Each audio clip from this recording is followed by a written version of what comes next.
नमस्कार साथियों, आप सबका स्वागत है हमारे आज के इस सेशन में।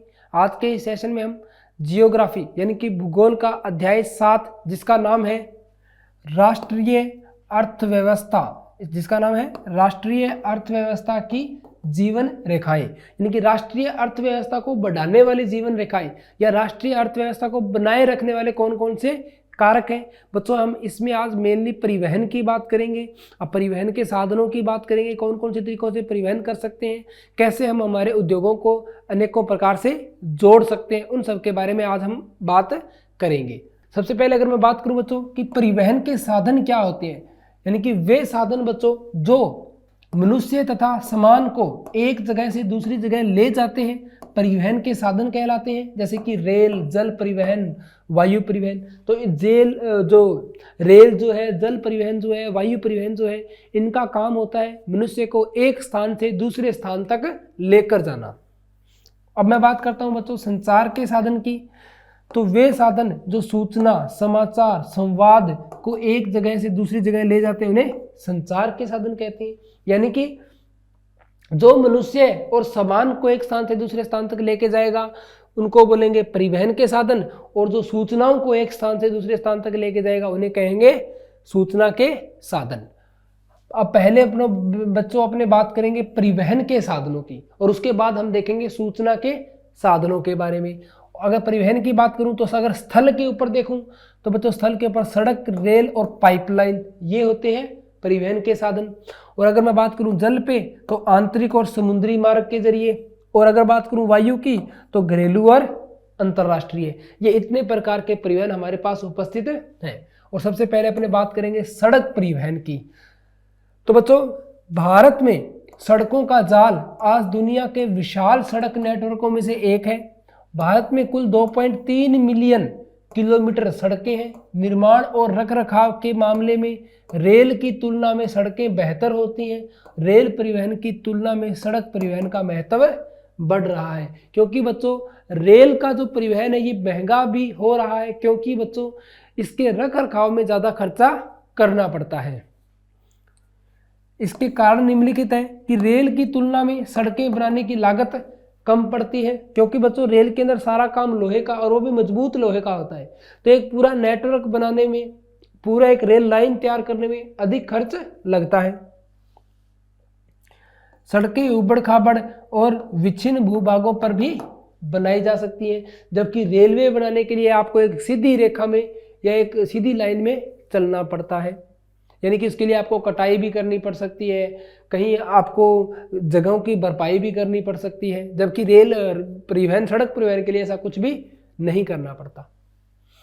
कम लोगों तथा कम सामान को छोटी दूरी तक पहुंचाने के लिए सड़क मार्ग से जाने में कम खर्चा पड़ता है। यानी कि बच्चों अगर आपको एक बहुत ही छोटी दूरी के लिए अपने माल को या परिवहन व्यक्तियों को कहीं एक स्थान से दूसरे स्थान तक लेके जाना है तो फिर सड़क जो परिवहन है वो सस्ता पड़ता है। किसके अपेक्षा?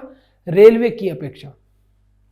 सड़कों के कारण घर घर तक सामान और सेवाएं पहुंचाना संभव हो पाता है। सड़कें तो बच्चों आम मोहल्लों के अंदर, गलियों के अंदर हर एक जगह पाई जाती है, गाँवों के अंदर, जबकि रेलवे लाइन हर एक जगह विस्तार नहीं है। सड़क परिवहन से परिवहन के अन्य साधनों तक कड़ी काम किया जाता है। यानी कि सड़क परिवहन के द्वारा ही अन्य जितने परिवहन उनको जोड़ा जाता है। जैसे बच्चों आपको एयरपोर्ट पे जाना है तो आपको घर से एयरपोर्ट तक जोड़ने का काम किसका है?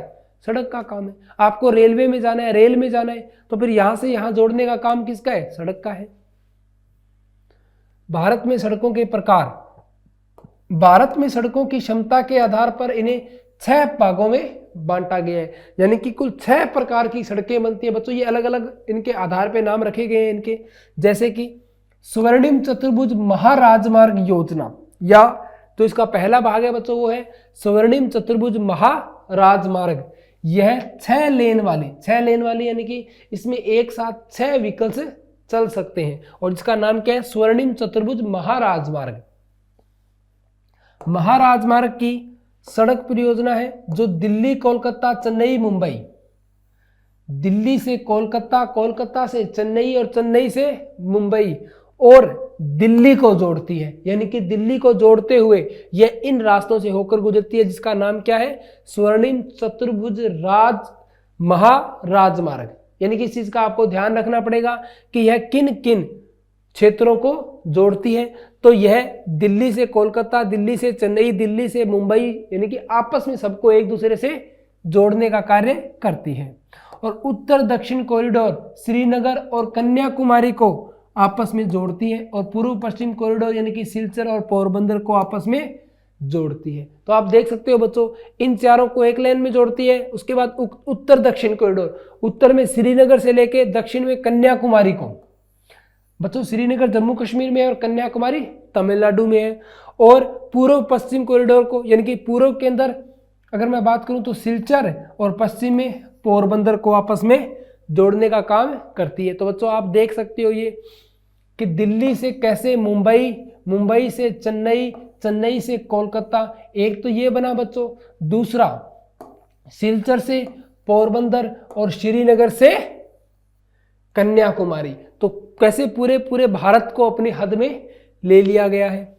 इस सुपर हाईवे प्रोजेक्ट का मुख्य उद्देश्य है भारत के बड़े शहरों के बीच की दूरी को कम करना, और इस परियोजना को भारतीय राष्ट्रीय राजमार्ग प्राधिकरण द्वारा कार्य रूप दिया जाता है। अब दूसरा है बच्चों राष्ट्रीय राजमार्ग। जैसे कि मैंने आपको शुरू में बताया, टोटल 6 प्रकार से सड़क परिवहन को बांटा गया है, जिनमें से पहला तो हमने स्वर्णिम चतुर्भुज योजना के बारे में देखा, और दूसरा है राष्ट्रीय राजमार्ग। राष्ट्रीय राजमार्ग भारत के सुदूर हिस्सों को आपस में जोड़ते हैं। सुदूर यानी कि लगभग हर एक हिस्से को आपस में जोड़ने का कार्य करते हैं। राष्ट्रीय राजमार्ग देश की मुख्य सड़क प्रणाली बनाते हैं। इन्हें सेंट्रल पब्लिक वर्क्स डिपार्टमेंट द्वारा बनाया और मेंटेन किया जाता है। बता दो नेशनल हाईवेज जो होते हैं वो एक राज्य को दूसरे राज्य से जोड़ने का काम करते हैं। अब आता है राज्य राजमार्ग। राज्य राजमार्ग के तहत वो सड़कें आती हैं जो किसी भी राज्य की राजधानी को विभिन्न जिला मुख्यालयों से जोड़ती है। बतो राष्ट्रीय राजमार्ग 2 राज्यों की राजधानियों को आपस में जोड़ती है, जबकि राज्य जो राजमार्ग होता है वो उसी राज्य की राजधानी को उस राज्य के अन्य जिलों से जोड़ने का कार्य करती है। और यह कार्य भी स्टेट पब्लिक वर्क्स डिपार्टमेंट होता है उसके द्वारा इसे बनाया और मेंटेन किया जाता है, यानी कि इसका रख रखाव रखा जाता है। अब बात आती है तो जिला मार्ग। तो जिला मुख्यालय को जिले के अन्य भागों से जोड़ने वाली सड़कों को जिला मार्ग कहते हैं, यानी कि जिला से तहसील को जोड़ना, तहसील से गांव को जोड़ना। और इन सड़कों का निर्माण और रखरखाव जिला परिषद द्वारा किया जाता है। और इसके बाद है अन्य सड़कें। ग्रामीण सड़कें इस श्रेणी में आती हैं। प्रधानमंत्री ग्रामीण सड़क योजना के तहत इन सड़कों के निर्माण में तेजी आई है, और इस योजना को इस उद्देश्य से शुरू किया गया था ताकि देश का हर गांव पक्की सड़क या किसी मुख्य शहर से जुड़ सके। और अब बात आती है बच्चों सीमांत सड़कें। सीमा पर स्थित सड़कों को इस श्रेणी में रखा गया है। सीमा पर यानी कि बच्चों वे सड़कें जो बॉर्डर के नजदीक होती हैं, जैसे कि Pakistan border, China border, Bangladesh border, जो हमारे साथ बॉर्डर बनाते हैं, नेपाल बॉर्डर, भूटान बॉर्डर। तो इनका निर्माण और रखरखाव border road organisation, border road organisation BRO द्वारा किया जाता है। और इस संस्था का गठन 1960 में, यानी कि अगर बच्चों आपसे कोई पूछे कि BRO का गठन कब किया गया था, तो ये किया गया था 1960 में, ताकि सीमा पर स्थित पूर्वी और पूर्वोत्तर राज्यों में सामरिक महत्व की सड़कें बन सके। सीमांत सड़कों ने दुर्गम इलाकों के लोगों का जीवन आसान बना दिया है, यानी कि उन लोगों की पहुंच जो सीमा के नजदीक थे देश के अन्य हिस्सों तक कर दी है। ये तो बात थी बच्चों सड़क परिवहन की। अब मैं बात करूंगा रेल परिवहन की। हमारे देश में लोगों और माल ढुलाई के लिए रेल ही मुख्य साधन है। रेल से लंबी दूरी तक माल ढुलाई आसानी में होती है, और रेल ने व्यवसाय, पर्यटन, तीर्थ यात्रा को भी बढ़ावा दिया है। यानी कि बच्चों जैसे कि आप लोगों ने पहले भी बात की कि अगर आपको छोटे मार्ग या छोटी दूरी के लिए व्यक्तियों की या माल की ढुलाई करनी है तो सड़क परिवहन अच्छा रहता है। वहीं अगर एक लंबे मार्ग के रूप में एक लंबी दूरी तय करनी है आपको तो फिर रेल परिवहन जो होता है वो सही रहता है। रेल भारत के लोगों की आर्थिक जिंदगी को एक धागे में पिरोने का काम करता है। यह कृषि और उद्योग के विकास में भी मददगार साबित हुआ है। कृषि के विकास में कैसे बच्चों कि जो कृषि से उपज जो माल होता है उनको बाजारों तक पहुंच कराना, दूर दूर के बाजारों तक लेकर जाना, जल्द से जल्द लेकर जाना, ये कार्य होता है रेल का। भारतीय रेल देश का सबसे बड़ा सार्वजनिक सेक्टर का उपक्रम है। भारत में पहली रेल मुंबई से ठाणे के बीच 1853 में चली थी, यानी कि उपनिवेश काल के अंदर चली थी। उपनिवेश काल यानी कि जब हमारे ऊपर अंग्रेजों का राज हुआ करता था, उस समय पहली ट्रेन जो उस समय के गवर्नर जनरल थे डलहौजी, उनके द्वारा चलाई गई थी। बात आती है रेल के विकास की, तो भारतीय रेल को 16 जोन में बांटा गया है बच्चों। अब ये जोन है, इनकी संख्या बढ़कर 18 हो चुकी है। भारत में रेल का विकास यहाँ की भौगोलिक, आर्थिक और प्रशासनिक परिस्थितियों के प्रभाव में हुआ है। उत्तर भारत के मैदानों की समतल जमीन, अत्यधिक जनसंख्या घनत्व और कृषि संसाधनों की प्रचुरता ने रेल के विकास के लिए अनुकूल स्थिति प्रदान की है। जैसा कि आपको पता है बच्चों कि रेल के लिए सबसे जरूरी जो चीज है वो है समतल जमीन। समतल जमीन पर ही रेल का परिवहन उपलब्ध हो सकता है। इस इलाके में चौड़ी नदियों की भरमार भी है, इसलिए यहाँ पुल बनाने की चुनौतियां भी आई है। उत्तर भारत की अगर मैं बात करूं तो भारत की मैक्सिमम जो बड़ी नदियां हैं वो उत्तर भारत के अंदर ही है। तो अब उन नदियों के ऊपर से अगर आपको रेल परिवहन करना है तो फिर आपको बड़े बड़े पुल भी बनाने पड़ेंगे। पहाड़ी इलाकों ने नीची पहाड़ियों और सुरंगों से होकर रेल लाइनें बिछाई गई। हिमालय के पहाड़ों में दुर्गम क्षेत्र, कम जनसंख्या और आर्थिक अवसरों की कमी है, इसलिए इस क्षेत्र में रेल लाइन बिछाना संभव नहीं हो पाया है। यानी कि आर्थिक दृष्टि से देखें तो यहां रेल लाइन बिछाना थोड़ा महंगा पड़ रहा है। राजस्थान के रेगिस्तान, गुजरात के दलदली भाग तथा मध्य प्रदेश, छत्तीसगढ़, उड़ीसा और झारखंड के जंगलों में रेल लाइन बिछाना संभव नहीं हो पाया है। सह्याद्री के क्षेत्र को पाटों या दर्रों से होकर पार करना ही संभव था। सह्याद्री यानी कि वह क्षेत्र जो दोनों उत्तर भारत और दक्षिण भारत को अलग कर रहा है। वहां बच्चों पहाड़ियां हैं, तो उन पहाड़ियों को दर्रों के द्वारा ही एक स्थान से दूसरे स्थान पर पार किया जा सकता है। वहां रेलवे संभव नहीं था। हाल के वर्षों में सह्याद्री क्षेत्र में कोक रेलवे का निर्माण हुआ है। इससे इस क्षेत्र में यात्रियों की आवागमन और माल ढुलाई में बहुत सुविधा हुई है। आज परिवहन के अन्य साधनों की तुलना में रेल का महत्व भारत की अर्थव्यवस्था के लिए अधिक बढ़ गया है, क्योंकि बच्चों रेल से परिवहन अगर लंबी दूरी के लिए हो तो कहीं ना कहीं सस्ता पड़ता है अन्य मामलों में। तो ये भारत के लिए काफ़ी अच्छा महत्व का विषय, अर्थव्यवस्था के लिए महत्व का विषय बनता जा रहा है। लेकिन रेल परिवहन की अपनी कई समस्याएं हैं। अभी भी कई यात्री बिना टिकट यात्रा करते हैं। यानी कि बच्चों जैसे कि बस में तो कंडक्टर होता है और एक थोड़े से लोग हैं तो वो देख लेता है कि किसके पास टिकट है किसके पास नहीं है। पर रेलवे बच्चों वहां पर स्वेच्छा से टिकट कटवानी पड़ती है जाकर। तो कुछ लोग ऐसे भी होते हैं जो बीच बिचाल किसी स्टेशन से चढ़ते हैं और रास्ते में कहीं भी उतर जाते हैं। तो वो लोग अभी भी कहीं ना कहीं रेलवे को नुकसान पहुंचा रहे हैं। रेल संपत्ति को नुकसान और चोरी एक गंभीर समस्या है। कई लोग बिना कारण के जंजीर खींचकर ट्रेन को रोक देते हैं और इन सब से रेलवे को भारी नुकसान होता है, यानी कि एक बड़ा नुकसान देखने को मिलता है। अब मैं बच्चों बात करूं पाइपलाइन। स्थल के जरिए हमने 3 प्रकार का परिवहन देखा था। पहला सड़क परिवहन, दूसरा रेल परिवहन और तीसरा पाइपलाइन। तो अब हम देखेंगे पाइपलाइन परिवहन को। कुछ वर्षों पहले तक पाइपलाइन का उपयोग केवल पानी की सप्लाई के लिए किया जाता था, यानी कि आज से कुछ साल पहले जाए तो।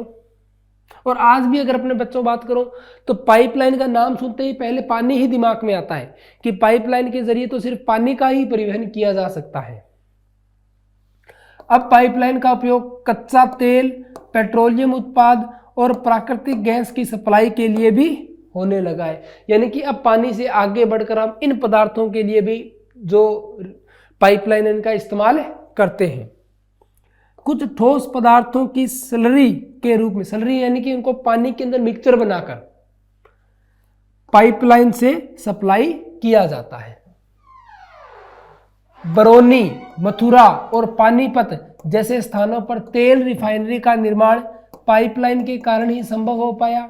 गैस पर आधारित उर्वरक प्लांट पाइपलाइन के कारण ही बन पाए। यानी कि पाइपलाइन के जरिए जब उन चीजों की पहुंच, उपलब्धता उन तक करवाई गई, तभी वो आज विकसित हो पाए हैं। पाइपलाइन को बिछाने में बहुत अधिक खर्च आता है, लेकिन पाइपलाइन को चलाने में कम से कम खर्चा आता है। यानी कि वहां किसी भी प्रकार के आपको एनर्जी की आवश्यकता नहीं होगी।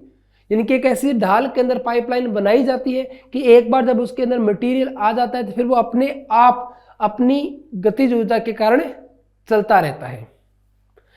इससे परिवहन में होने वाली देरी, नुकसान से भी बचा जा सकता है। भारत में पाइपलाइन के 3 मुख्य नेटवर्क कौन कौन से उनकी बात करें तो पहला है ऊपरी असम से गुवाहाटी होते हुए कानपुर, बरौनी और इलाहाबाद तक, इसकी बरौनी से राजबंद होते हुए हल्दिया तक और राजबंद से मोरीग्राम तक और गुवाहाटी से सिलीगुड़ी तक शाखाएं भी हैं। सबसे बड़े अगर नेटवर्क की बात करें तो असम से लेकर गुवाहाटी तक और अन्य क्षेत्रों तक फैला हुआ है। दूसरा, गुजरात के सलाया से विरमगांव, मथुरा, दिल्ली और सोनीपत से होते हुए पंजाब के जलंधर तक इसकी शाखाएं कोयली और चक्षु तक जाती है। ये जो दूसरी शाखा की बात कर रहे हैं बच्चों, जो जमीन के अंदर पाइपलाइन बिछाई गई उसके तहत कहां कहां इसकी पहुंच की जा रही है। गुजरात के हजीरा से निकलने वाली गैस पाइपलाइन मध्य प्रदेश के विजयपुर से होते हुए उत्तर प्रदेश के जगदीशपुर को जोड़ती है और इसकी शाखाएं राजस्थान के कोटा, उत्तर प्रदेश के शाहजहांपुर और अन्य स्थानों तक फैली हुई है। यानी कि लगभग पूरे भारत के अंदर ही पाइपलाइन सिस्टम फैला हुआ है। बच्चों, इसी के साथ हमारे इस अध्याय का भाग 1 यही समाप्त होता है। भाग 1 में हमने परिवहन स्टार्ट किया, जिसके अंदर हमने सड़क परिवहन और सड़क परिवहन के तीनों भाग जिसके अंदर शामिल थे रेल, सड़क परिवहन, यानी कि अगर मैं स्थल की बात करूं तो इसमें सड़क परिवहन, रेल और पाइपलाइन परिवहन के बारे में जाना। इसके भाग 2 में हम इसके अलावा जो थे यानी कि जल परिवहन और वायु परिवहन और संचार परिवहन के बारे में जानेंगे। आज के इस अध्याय के भाग 1 में इतना ही। अब हम मिलते हैं भाग 2 के साथ। तब तक के लिए धन्यवाद।